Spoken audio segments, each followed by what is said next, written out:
जंगल का राजा चील अपने जंगल की सारी जिम्मेदारियां अच्छे से निभा रहा था। जंगल का राजा एक चील होने की वजह से बाकी सारे पंछी सुरक्षित महसूस करते थे। राजा को एक बेटी थी जिसका नाम स्वीटी था। वो बहुत घमंडी और नकचड़ी थी। उसे राजा की बेटी होने का बहुत घमंड था। राजा को कोई और संतान नहीं थी जिस पर वो अपने जंगल का सारा भार सौंप सकता था। अजी क्या हुआ? आप किस बारे में सोच रहे हो? आप बहुत ही चिंतित लग रहे हो। अरे कुछ नहीं भगवान, मैं बस यही सोच रहा था कि अब मेरी उम्र हो गई है और जब मैं इस दुनिया से चला जाऊंगा तब मेरे जाने के बाद मेरे पीछे मेरे जंगल का क्या होगा। अजी आप ऐसी अनाप शनाप बातें मत करो।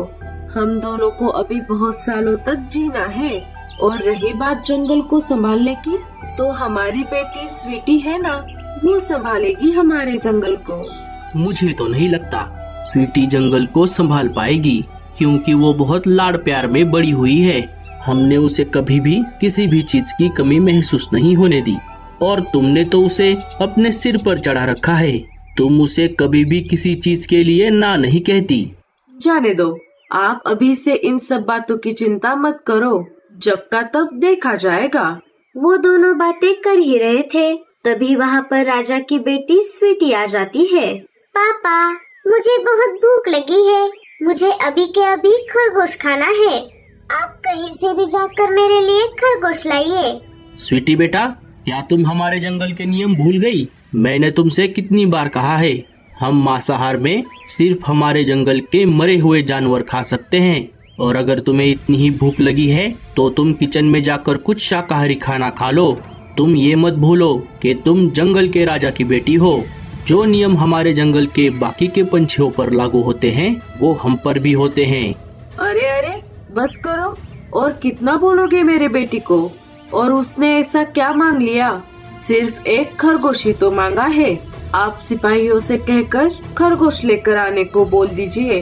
हमारे जंगल में तो बहुत सारे खरगोश हैं। उनमें से एक मर भी गया तो क्या होगा?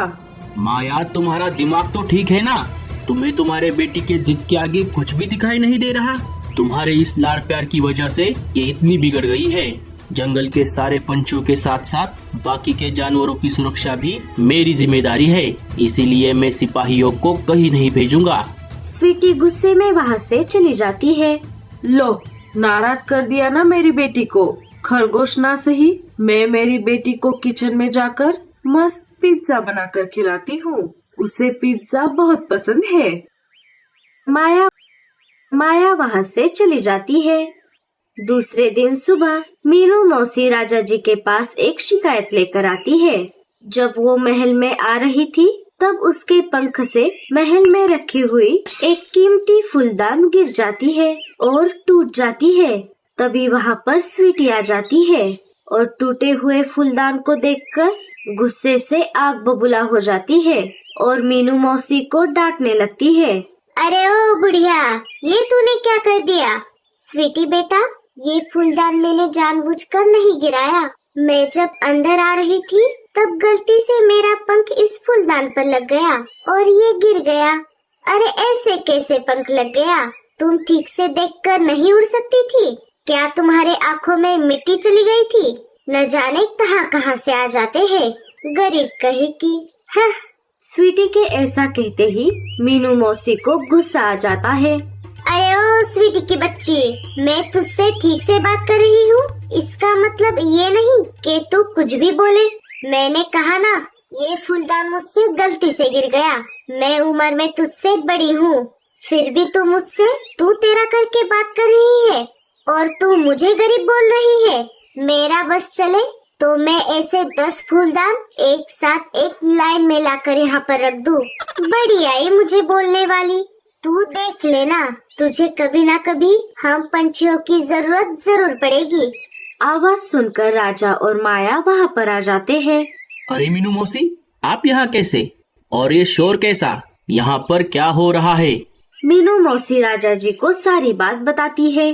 स्वीटी, ये तुमने बहुत गलत किया। मीनू मौसी इस जंगल की सबसे बुजुर्ग चिड़िया है और तुम इनसे बदतमीजी से बात कर रही हो। उन्होंने कहा ना कि उनसे गलती हो गई, फिर भी तुम उन्हें बोल रही हो। चलो उनसे माफी मांगो। मैं माफी नहीं मांगूंगी। स्वीटी वहाँ से चली जाती है। मीनू मौसी, स्वीटी की तरफ से मैं आपसे माफी मांगता हूँ। अरे नहीं नहीं राजा जी, आप माफी मत मांगो। वैसे मीनू मौसी, आप यहाँ पर क्यों आई थी? मैं आपके पास नागराज की शिकायत लेकर आई थी। नागराज की शिकायत? अब उसने क्या किया? राजा जी, नागराज जंगल में आकर पंछियों के अंडों को खा रहा है और अगर उसे अंडे नहीं मिले तो वो सीधा पंछियों को निगल रहा है। मैं उसी की शिकायत लेकर आपके पास आई थी। आप जल्दी से उस नागराज का बंदोबस्त करो, वरना बात हाथ से निकल जाएगी।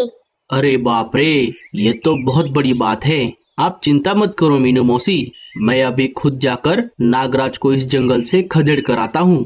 जो भी हमारे जंगल के नियमों को तोड़ेगा उसे इस जंगल में रहने का कोई अधिकार नहीं है। शुक्रिया राजा जी, अब मैं चलती हूँ। मीनू मौसी के जाते ही चील राजा सिपाही लेकर नागराज को जंगल से बाहर खदेड़ने के लिए निकल पड़ते हैं। मीनू मौसी राजा के महल से निकलकर बातचीत करने वाले पेड़ पर आ जाती है।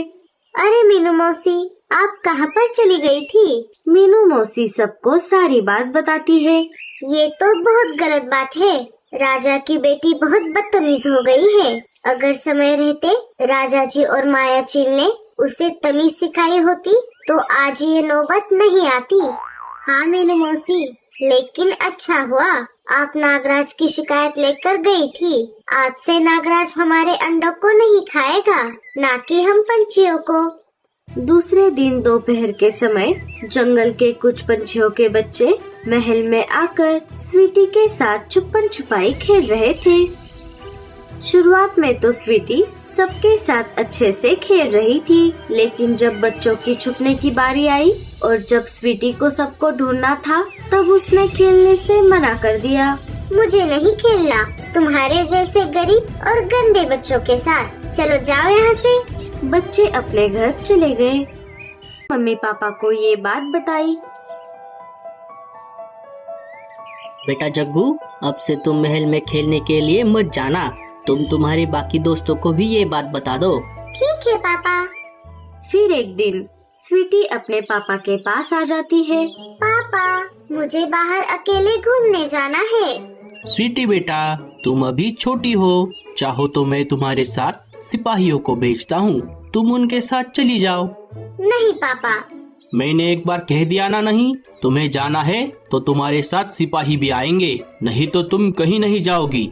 स्वीटी फिर से गुस्सा हो जाती है और वहाँ से अपने रूम में चली जाती है। सिपाहियों, स्वीटी पर नजर रखो, कहीं वो हमसे छुपकर अकेली न चली जाए। स्वीटी के कमरे के बाहर 2 सिपाही और कमरे के अंदर सिपाहियों की बीवियाँ स्वीटी पर नजर रखने के लिए आ जाते हैं। अब क्या मुझे नजर कैद में रखोगे? कम से कम मेरे रूम में तो मत आओ। अब चली जाओ यहाँ से, मुझे अकेला छोड़ दो। सिपाही ये बात राजा को बताते हैं। उस पर राजा जी उन्हें रूम के बाहर से स्वीटी पर नजर रखने के लिए कहते हैं। थोड़ी देर गुजर जाने के बाद स्वीटी रूम के खिड़की से भाग जाती है। चलो, अब तो मैं महल के बाहर आ गई। अब कौन रोकेगा मुझे? अब मैं जो चाहूँ वो कर सकती हूँ। स्वीटी घूमते घूमते बहुत दूर तक आ गई थी। अरे यार, ये जंगल कितना बोरिंग है। मुझे तो अब प्यास लगी है।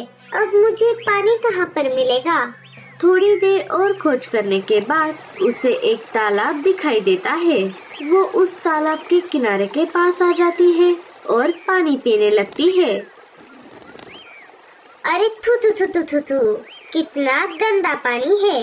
इस पानी को पीने से अच्छा है मैं प्यासी रहूं। स्वीटी वहाँ से निकल पड़ती है। चलो, अब मुझे महल वापस जाना चाहिए। उड़ते उड़ते मैं बहुत दूर तक आ गई हूँ। वो वापस महल की ओर निकल पड़ती है। जब वो वापस आ रही थी तब उसे अचानक से चक्कर आने लगे और देखते ही देखते वो नीचे जमीन की तरफ गिरने लगी। जमीन पर गिरते ही वो बेहोश हो गई। तभी वहाँ से 2 शिकारी वल्चर शिकार की तलाश में घूम रहे थे। वल्चर माने गिद्ध। स्वीटी को देखकर वो उसके पास आ जाते हैं। मीनू मौसी अनाज लेकर वहाँ से गुजर रही थी। वो ऊपर से स्वीटी और गिद्धो को देख लेती है और उनके पास वाले पेड़ के पास चुपके से आकर बैठ जाती है। अरे ये तो राजा की बेटी है, लेकिन ये अकेले बाहर क्या कर रही थी? अरे वाह वाह वाह, आज तो हमारी निकल पड़ी। आज हम एक चील को खाएंगे। अरे ओ पगले, तेरी खोपड़ी सटक गई है क्या? तुझे दिखाई नहीं दे रहा? ये राजा की बेटी स्वीटी है। अगर हमें इसे खाते हुए किसी ने देख लिया तो राजा हमें कच्चा चबा जाएगा। इससे अच्छा हम इसे किडनैप करते हैं और राजा को इसके बदले ढेर सारा सोना मांग लेते हैं। हाँ, ये सही रहेगा। चल इसे उठा लेते हैं। शिकारी उसे उठाकर ले जाने ही वाले थे कि तभी मीनू मौसी वहाँ पर आ जाती है। क्यों रे बदमाश गिद्धो, तुम दोनों में क्या खिचड़ी पक रही है? मैंने तुम्हारी सारी प्लानिंग सुन ली है। अगर ये बात राजा को पता चल गई तो तुम्हारी खैर नहीं। अरे ओ बुढ़िया, तू जिंदा रहेगी तभी तो राजा को ये बात पता चलेगी ना। शिकारी मीनू मौसी पर हमला करने ही वाला था, तभी मीनू मौसी ने उन दोनों के आंखों में लाल मिर्च का पाउडर डाल दिया। अरे अरे बुढ़िया, ये तूने क्या कर दिया? अरे बाप रे, मेरी आंखें तो जल रही है। अरे बटले, चल भाग यहाँ से। गिद्ध वहाँ से भाग जाते हैं। बड़े आए मुझसे पंगा लेने वाले। भूलो मत, मीनू नाम है मेरा। देखा स्वीटी की बच्ची, मैंने तुझसे कहा था ना, तुझे एक ना एक दिन हमारी जरूरत जरूर पड़ेगी। मुझे तो तेरी मदद नहीं करनी चाहिए, लेकिन मैं हमारे राजा जी के लिए ये कर रही हूँ। लगता है ये बेहोश हो गई है। अब मैं अकेली तो इसे उठाकर नहीं ले जा सकती, मुझे किसी से मदद मांगनी होगी। तभी मीनू मौसी को कालू कौवा वहाँ से जाता हुआ दिखाई देता है। वो कालू को आवाज लगाती है। कालू वहाँ पर आ जाता है। मीनू मौसी सारी बात उसे बताती है। कालू समय ना गवाते हुए जाकर पंछी एम्बुलेंस लेकर आता है। इधर बहुत देर तक स्वीटी कमरे से बाहर नहीं आई, इसीलिए उल्लू की पत्नी अंदर जाकर देखती है। उसे स्वीटी कहीं पर नजर नहीं आती। रूम की खिड़की खुली देखकर वो समझ जाती है कि वो भाग गई है। सिपाही ये बात राजा जी को बताते हैं। राजा जी डर जाते हैं और सिपाहियों को लेकर स्वीटी को ढूंढने के लिए निकल पड़ते हैं। उधर कालू कौवा और मीनू मौसी स्वीटी को पंछी एम्बुलेंस में लेकर डॉक्टर तोते के पास आ जाते हैं। डॉक्टर तोता स्वीटी की जांच करते हैं और उसे सलाइन लगाते हैं। चिंता की कोई बात नहीं है मीनू मौसी, डिहाइड्रेशन की वजह से ये बेहोश हो गई है। मैंने सलाइन लगा दिया है, थोड़ी ही देर में ये होश में आ जाएगी। सिपाही और राजा जी के बहुत ढूंढने के बाद भी उन्हें स्वीटी कहीं नहीं मिलती। वो वापस महल आ जाते हैं। क्या हुआ? मेरी बेटी कहाँ पर है? हमने उसे बहुत ढूंढा, लेकिन वो हमें कहीं नहीं मिली। वो मुझे नहीं पता। आप कहीं से भी जाकर मेरी बेटी को लेकर आइए। कि तभी वहाँ पर कालू कौवा आ जाता है। कालू राजा और माया को सारी बात बताता है। वो तीनों डॉक्टर तोते के पास आ जाते हैं। स्वीटी भी होश में आ गई थी। वो अपनी मम्मी पापा को सारी बात बताती है।